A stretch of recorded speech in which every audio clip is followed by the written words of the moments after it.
Hello and welcome to this championship edition of Game On the Record, brought to you by Homer 9 and Sons. Alongside Rob Longo, I'm Andrew Chiappese. We are here at Southside where the Rams are getting ready for their first appearance in the state championship game in program history Thursday morning against Minersville at State College. Later on in the show, we'll talk to senior Capri Solinger. You know, it's pretty interesting that Southside is one team left standing from our coverage area, because prior to the season, we go through and we try and think about, okay, which teams are going to try and make a state championship run. And prior to the season, we thought, okay, Blackhawk baseball might be able to do it, Riverside baseball, West Allegheny and Elwood City softball. Southside was not one of those teams that came up, yet here they are. And it's a test of their resiliency, which they have needed in these playoffs. And you know what?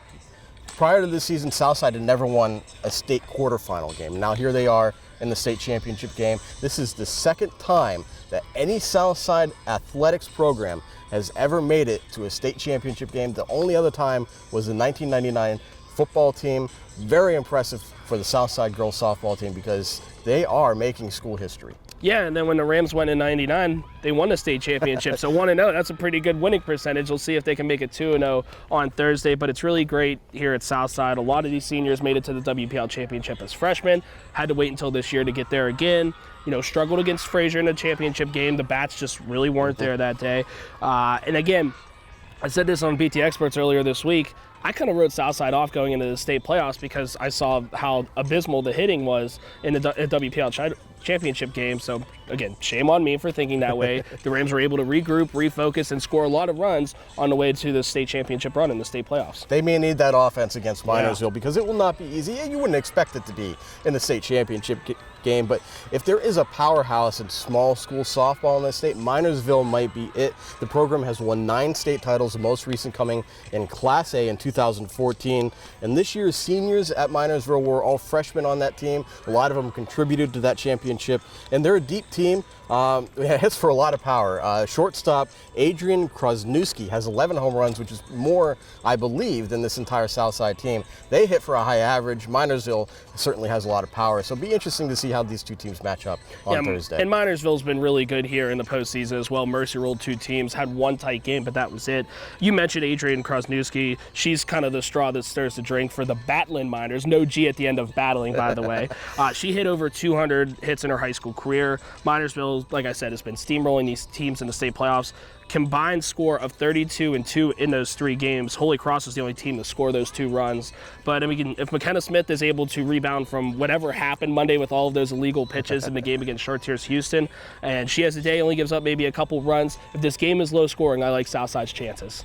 Well, joining us now to talk about Southside's first ever trip to the state softball championship game is senior third baseman Capri Solinger. Capri, welcome to the show. Hi. Capri, first off, congrats on making it this far. Thank you. Let's go back to Monday's game. There were several illegal pitches called on both McKenna Smith and Regan Hozak. Do you ever recall seeing that, or just in a game? Well, not really during like our season. It's usually only when we play Chartiers Houston or Burgerstown.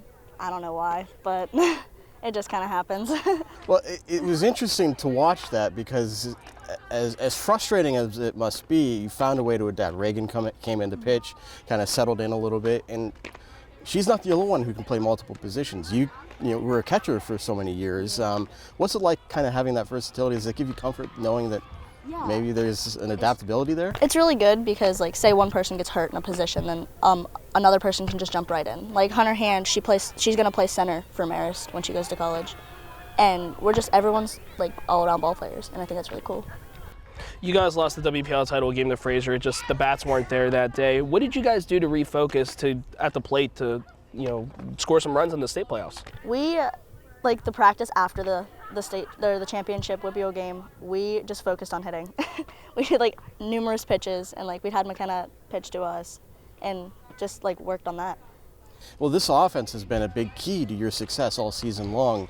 Where did you develop this team ability to hit 1 through 9 all throughout the lineup? Because the offense has been a big part of this. It usually starts with Reagan Hozak. Like, if she gets a hit, we're all just like rallied up, and we all tend to do better.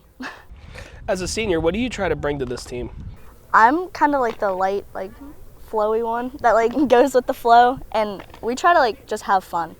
Like, that's my biggest thing, is to have fun. If someone gets down, pick them up. It's okay. What does this mean to be able to go to a state championship game for the first time in program history? And this is the second team in Southside history to ever make it. Only the football team back in '99 was the last one. What does that mean for you? It's such a great feeling because when the seniors were freshmen, we made it to the WPIAL championship, and that was like a big accomplishment. And now we're going to the state championship, which is an even bigger accomplishment. And it's overwhelming. It's so awesome.